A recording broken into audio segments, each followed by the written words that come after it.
Good morning to all of you.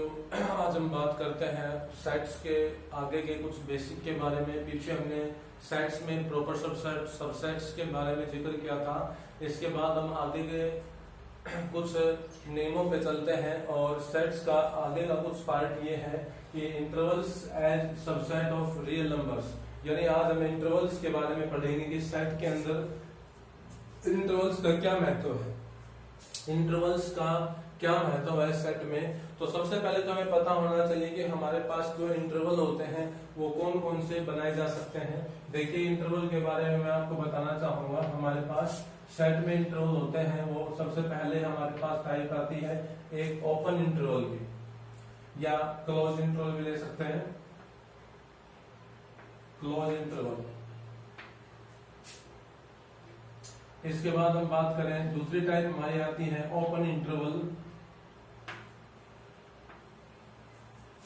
और तीसरी जो हमारी टाइप लेंगे हम वो ले सकते हैं semi open semi close, semi open close. Semi open semi close जो होती है वो हमारी तीसरी टाइप होती है इंटरवल की। जो सेट्स होता है उसको हम इंटरवल्स के रूप में तीन पार्ट्स में ब्रेक करते हैं। सेट्स में जो इंटरवल होते हैं वो तीन पार्टों में ब्रेक किए जाते हैं। तो सबसे पहले हम बात करते हैं क्लोज इंटरवल में। तो क्लोज इंटरवल के अंदर हम कोई भी इंटरवल है, या क्लोज इंटरवल है, या ओपन है, सेमी ओपन सेमी क्लोज है, इन इंटरवल्स को हम दो तरह से रिप्रेजेंट करते हैं। एक आपका इन इंटरवल्स का रिप्रेजेंटेशन होता है रोस्टर फॉर्म में, और दूसरा हमारा होता है सेट बिल्डर फॉर्म के अंदर रिप्रेजेंटेशन।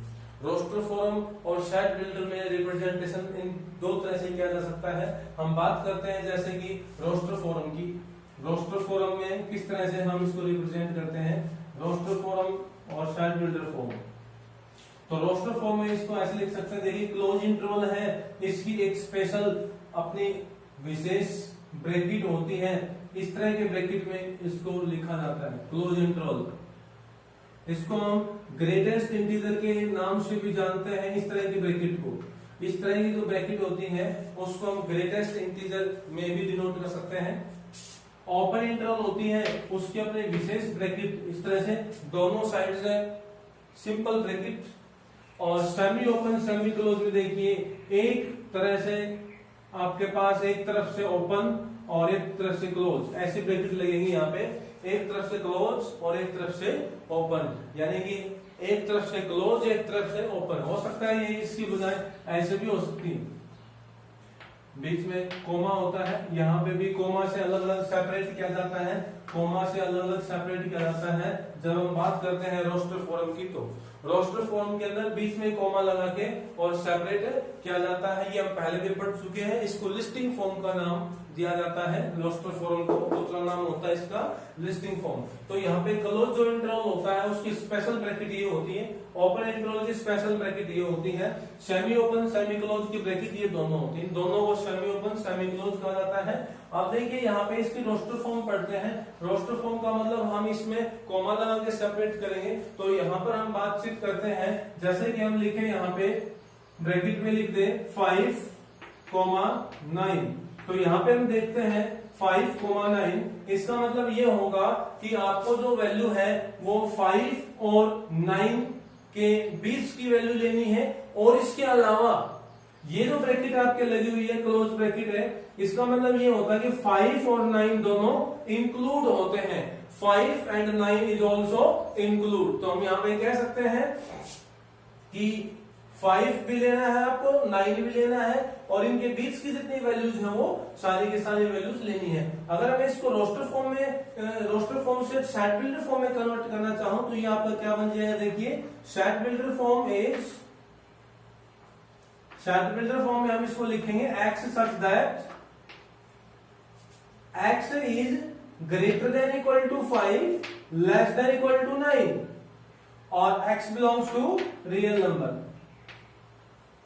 एल ब्रैकेट बंद। इसको हम सेट बिल्डर फॉर्म में ऐसे रिप्रेजेंट करेंगे, यानी x का मान है वो बड़ा है 5 से, बराबर भी है 5 के, x का मान छोटा है 9 से, x का मान बराबर भी है 9 के।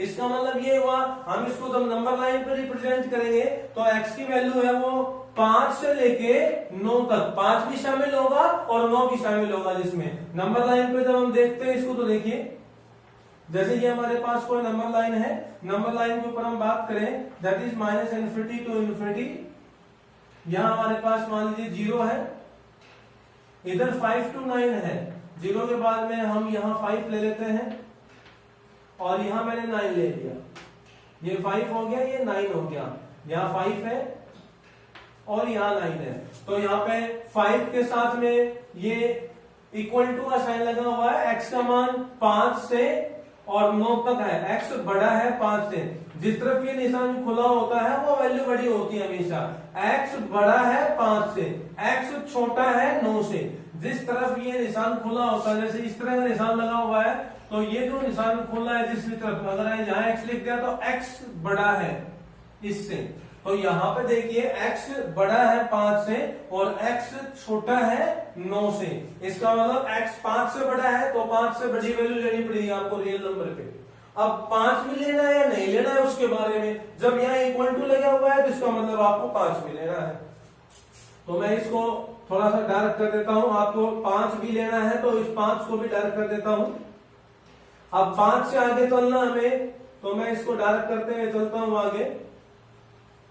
अब 5 से आगे कहां तक जाना है हमें ये भी देखना है, 9 तक जाना है, 9 भी हमें लेना है, यहाँ पे इक्वल टू दिया हुआ है 9 के साथ, यानी ये ब्रैकेट लगी हुई है, इस ब्रैकेट का मतलब यहाँ होता है कि 9 को भी शामिल करना है और 5 को भी शामिल करना है, तो 9 को भी शामिल करना है तो 9 को सर्कल करके इसको भी मैं डार्क कर देता हूँ। इसका मतलब ये होता है कि 9 को भी शामिल कर रखा है यहाँ पे और 5 को भी शामिल कर रखा है। ये नंबर लाइन के ऊपर आपका यहाँ पे नोटेशन होती है इसकी, क्लोज इंटरवल है वो आपका ये होता है, रोस्टर फॉर्म इस तरह रिप्रेजेंट की जाती है, साइड बिल्डर फॉर्म इस तरह रिप्रेजेंट की जाती है। ध्यान रखें, ब्रैकेट को ध्यान रखें, ब्रैकेट को याद रखें कि हमें इस जगह पे इस ब्रैकेट का यूज करना होता है। क्लोज इंटरवल में आपको ये ब्रैकेट लगानी है, ओपन इंटरवल में ये, सेमी ओपन सेमी क्लोज में ये।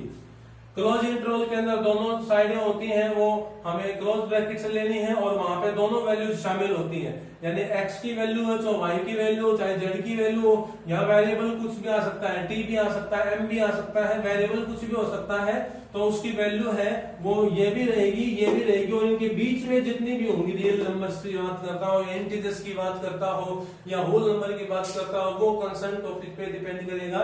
तो यहाँ पे आपके पास रियल नंबर की बात की गई तो हम रियल नंबर पे रिप्रेजेंट कर रहे हैं इसको, तो x की वैल्यू 5 से बड़ी 9 से छोटी, 5 भी शामिल होगा और 9 भी वहां पे शामिल होगा। अब आगे बात करें हम यहाँ पे ओपन इंटरवल की बात करते हैं, तो ओपन इंटरवल के अंदर ये देखिए हम इसी वैल्यू को ओपन इंटरवल में रिप्रेजेंट अगर करेंगे तो कैसे लिखेंगे, देखिए ओपन इंटरवल में रिप्रेजेंट करते हैं तो 5,9 और इस तरह की ब्रैकेट में लिखेंगे, 5,9 इस तरह की ब्रैकेट में लिखते हैं हम।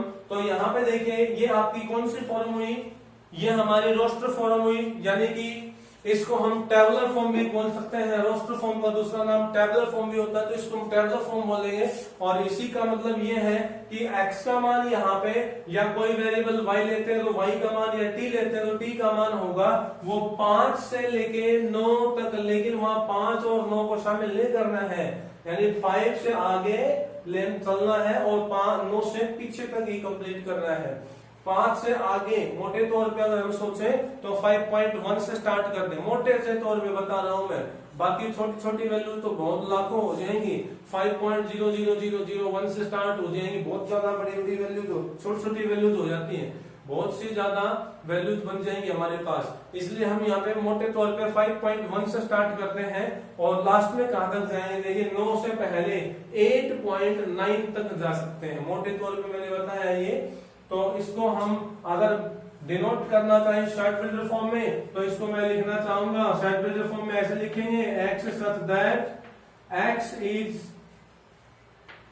greater than 5 less than 9 where x belong to real number।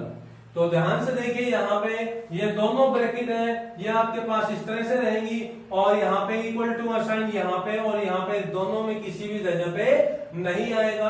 अगर इक्वल टू लगा दिया तो वहां पे आपकी ब्रैकेट है वो क्लोज की बन जाती है और वहां पे उस नंबर को शामिल करना होता है। तो यहाँ पे आपके पास इसके साथ भी इक्वल टू नहीं आएगा, इसके साथ भी इक्वल टू नहीं आएगा, तो हम इसको क्या पढ़ेंगे, x का मान बड़ा है 5 से, छोटा है 9 से। x का मान 5 से बड़ा लेना है और 9 से छोटा लेना है। इसको हम नंबर लाइन पे दिखाना चाहते हैं, तो नंबर लाइन पे देखिए, जैसे हमारे पास ये 0 है, ये 5 है, ये 9 है, तो यहाँ पे 5 से बड़ी वैल्यू लेनी है। हम 5 को सर्कल कर देंगे, 5 को हमें शामिल नहीं करना है।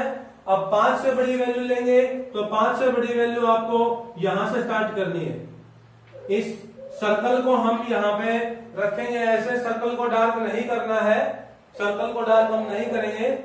यहां से हम लेके चलते हैं और इसको यहां से हम सोल्व आउट करते हैं, तो इसके बाद इसको डार्क करेंगे, यहां से ऐसे डार्क करेंगे और 9 से छोटी संख्या लेनी है तो यहाँ पे 9 को भी शामिल नहीं करेंगे, इससे छोटी संख्या ये ले लेंगे और 5 से 9 तक आपकी ये वैल्यू हो जाएगी और ये हमारा हो जाएगा ओपन इंटरवल, ओपन इंटरवल हो जाएगा।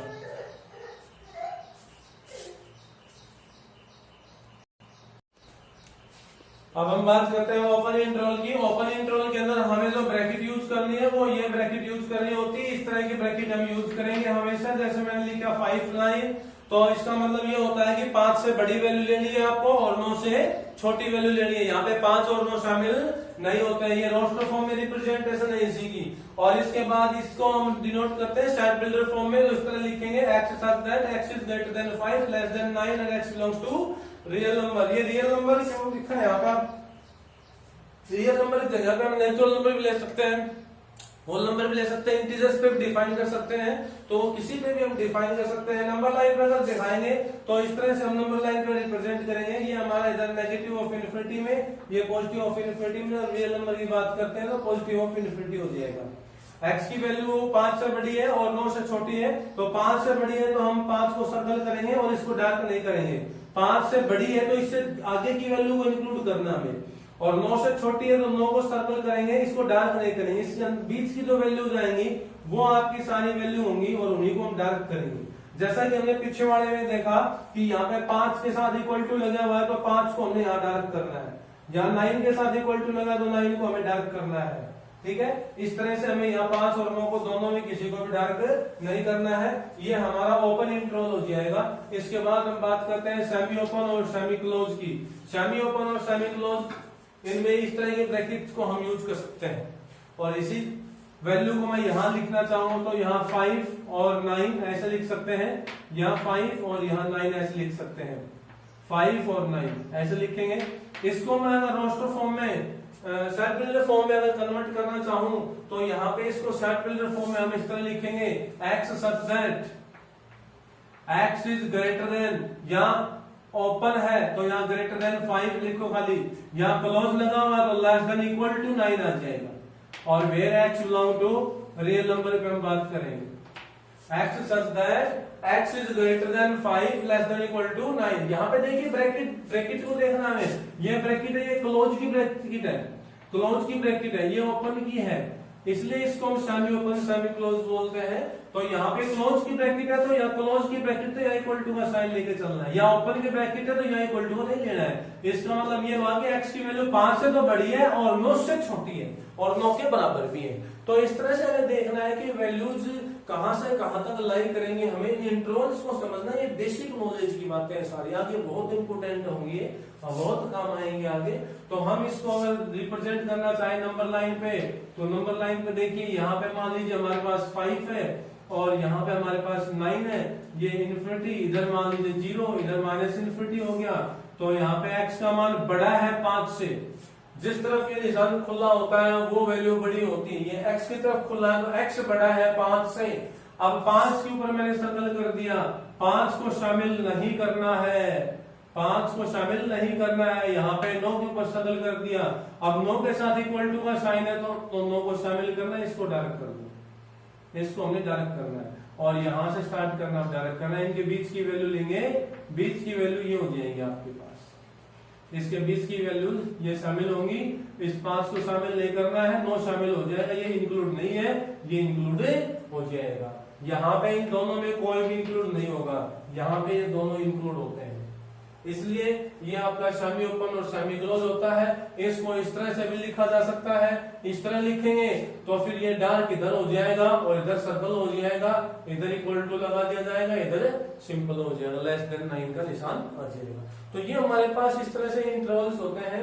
मेनली 3 इंटरवल होते हैं। इन तीनों इंटरवल्स की जो अगर हमें कहीं पे लेंथ पूछी जाए, मेनली 3 इंटरवल होते हैं। तीनों इंटरवल्स में किसी की अगर लेंथ पूछी जाएगी, इंटरवल की लेंथ बताइए, तो लेंथ निकालने के लिए हम क्या करेंगे, यहाँ पे b माइनस ए निकालेंगे। लेंथ ऑफ इंटरवल बोलते हैं, length of interval,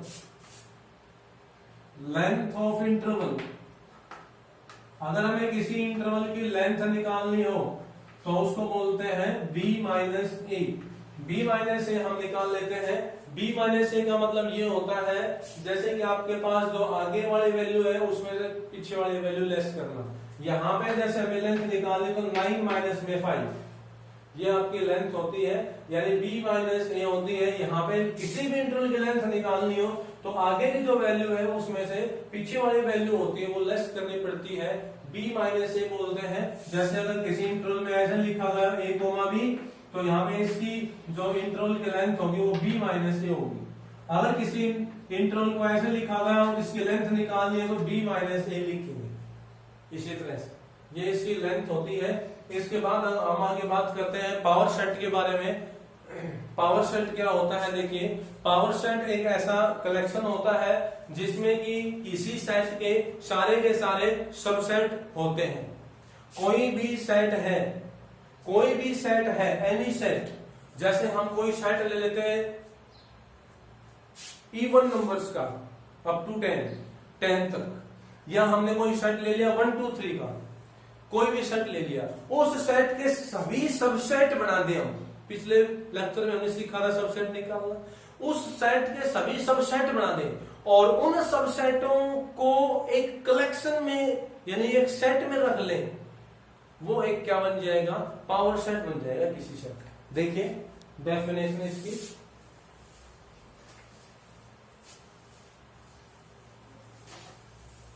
power set देखिए क्या होता है। What is power set? Power set, power set को जनरली इस तरह डिनोट करते हैं P of A। Power set को हम जनरली इस तरह डिनोट करते हैं P ऑफ A के रूप में। अब पावर सेट होता क्या है, देखिए द कलेक्शन ऑफ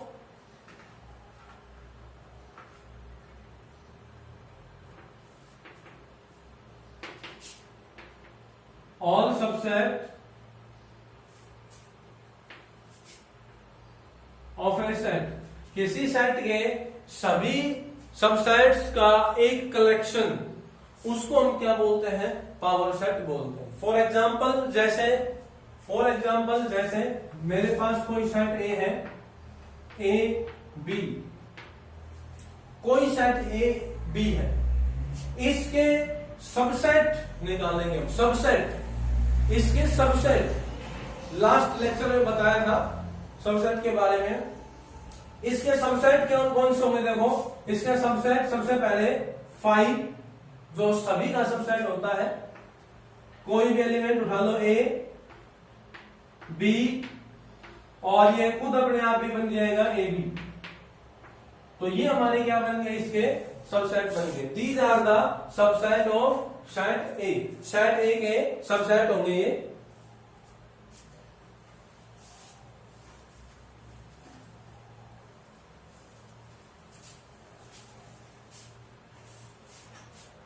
अगर हमारे पास सेट ए ये है, इसके सबसेट आपके पास ये बनेंगे। इन सभी सबसेटों का एक कलेक्शन, वो आपका क्या बनेगा, प्रॉपर पावर सेट बनेगा। Power set of A, power set ये बन जाएगा इन सभी का एक कलेक्शन।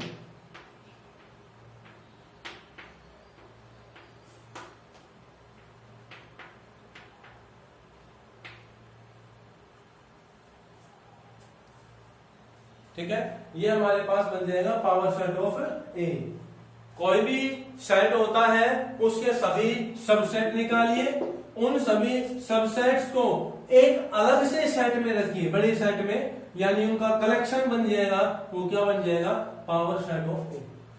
एक छोटी सी बात और है पावर सेट के ऊपर, यदि किसी सेट के अंदर 5 एलिमेंट हो, 7 एलिमेंट हो, n एलिमेंट हो, और अगर ये पूछ लिया जाए कि उस सेट में कितने एलिमेंट पावर सेट में होंगे, उस सेट के, किसी भी सेट के पावर सेट में कितने एलिमेंट होंगे ये पूछी जाए, यानी number of elements in power set, ये इंपॉर्टेंट बात यहां पे पूछी जाएगी। Number of elements in power set,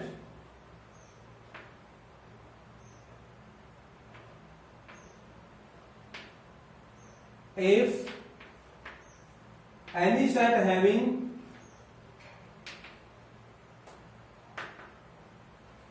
n element, अगर किसी सेट में n एलिमेंट हो, किसी सेट में n एलिमेंट हो, किसी सेट में n एलिमेंट हो, इस तरह से n एलिमेंट हो, तो इस सेट के पावर सेट में कितने एलिमेंट बनेंगे। तो इसके लिए इसका फॉर्मूला आपका होता है 2⁻n।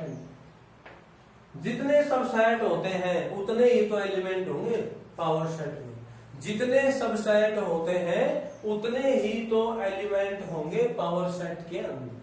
तो पावर सेट की एक छोटी सी बात और थी कि number of elements in power set, power set में कितने एलिमेंट होंगे। यदि किसी सेट के अंदर n एलिमेंट हो तो 2 की पावर n होता है। ये एक छोटा सा फॉर्मूला होता है पावर सेट के ऊपर। पावर सेट की नोटेशन P ऑफ A होती है। इसके बाद हम बात करते हैं यूनिवर्सल सेट। यूनिवर्सल सेट का मतलब देखिए, किसी एक कॉन्टेस्ट में दिए हुए बहुत से सेटों को कंटेन करने वाला एक सेट होता है, उसको यूनिवर्सल सेट बोला जाता है।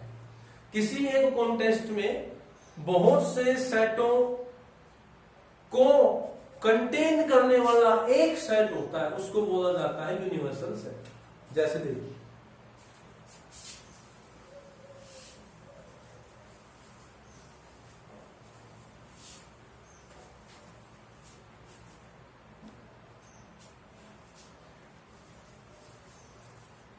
यूनिवर्सल सेट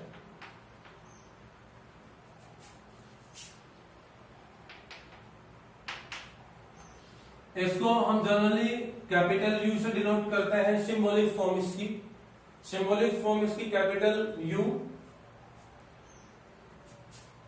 जैसे कि हमारे पास सेट ए है, A B C, set B है L M N, set C है पी क्यू आर। तो ये आपके पास 3 सेट दिए हुए हैं, हो सकता हो 3 से ज्यादा मिल जाए, कहीं पे 5 भी मिल जाए हमें। तो इन 3 या 3 से ज्यादा सेट्स को कंटेन करने वाला एक सेट होता है, उसको यूनिवर्सल सेट बोला जाता है। एक ऐसा सेट जो इन सभी सेटों के एलिमेंट्स को कंटेन्स करता है, उसको हम यूनिवर्सल सेट कहेंगे। इनका यूनिवर्सल सेट हम ये बनाएंगे जिसके अंदर ये सारे एलिमेंट कंटेन हो, A B C P Q R L M और एन। इसके अलावा इसमें एक्स्ट्रा एलिमेंट भी आ सकते हैं, जैसे हमने लिख दिया यहाँ पे एस, कोई भी एलिमेंट एक्स। तो ये आपका क्या बन जाएगा, यूनिवर्सल सेट बन जाता है, यूनिवर्सल सेट बन जाता है। इसको मैं आपको थोड़ा सा समझाना चाहूँ वन डायग्राम के तौर पे। जैसे आपके पास ये एक सेट है, बहुत बड़ा सेट है, और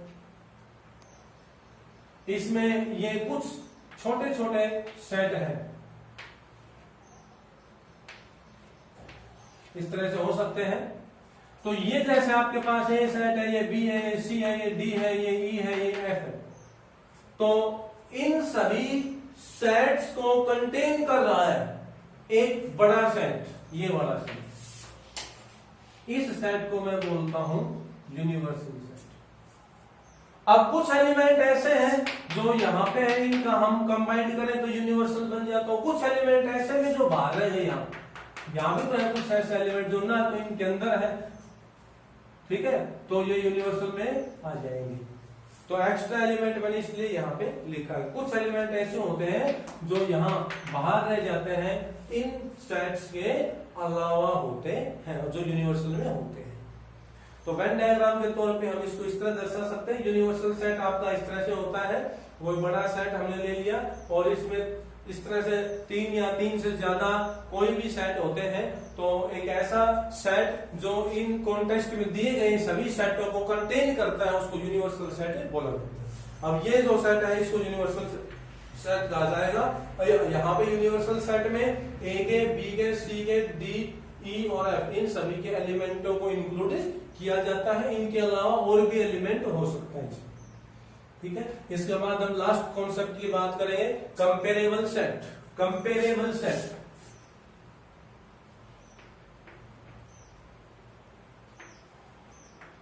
कंपेरेबल सेट देखिए, कंपेरेबल यानी तुलनात्मक सेट। जब यहां पे कोई दो सेट हमें दिए हुए हों, एक ए है और दूसरा बी है, तो उन दोनों में से कोई एक सबसेट हो दूसरे का। If one of them is subset of other is called comparable set. If one of them subset of other, यदि किन्हीं दो सेटों में से A और B, इन दो सेटों में से कोई भी एक सेट दूसरे का सबसेट हो, तो हम उनको कंपेरेबल सेट बोल सकते हैं। फॉर एग्जाम्पल, जैसे यहीं पे बात कर ले हम, ए सेट ए बी सी ले लिया मैंने, अब मैं यहां डी सेट ले लेता हूं, ए बी सी डी और ई। ये देखिए, ए सेट ले लिया मैंने A B C, D set ले लिया ए बी सी डी ई। तो यहां पे ये दोनों सेट कंपेरेबल है। क्यों है? क्योंकि सेट ए सबसेट है डी का। इन दोनों में से कोई भी एक सेट दूसरे का कैसा होना चाहिए? सबसेट होना चाहिए। अब ए के सारे एलिमेंट इसके अंदर बिलोंग कर रहे हैं, तो ए इज सबसेट ऑफ डी। कैसे लिखेंगे इसको? ए इज सबसेट ऑफ डी, ऐसे लिखेंगे, ए इज सबसेट ऑफ डी। तो ये सेट कैसे होंगे? कंपेरेबल सेट होंगे। तो ये तो हमारा बेसिक था। अब हम आगे बात करेंगे एक्सरसाइज के बारे में, यानी कि इनकी ऊपर कुछ प्रॉब्लम्स आएंगे, तो उनको डिस्कस करेंगे नेक्स्ट लेक्चर में। Thank you, have a nice day.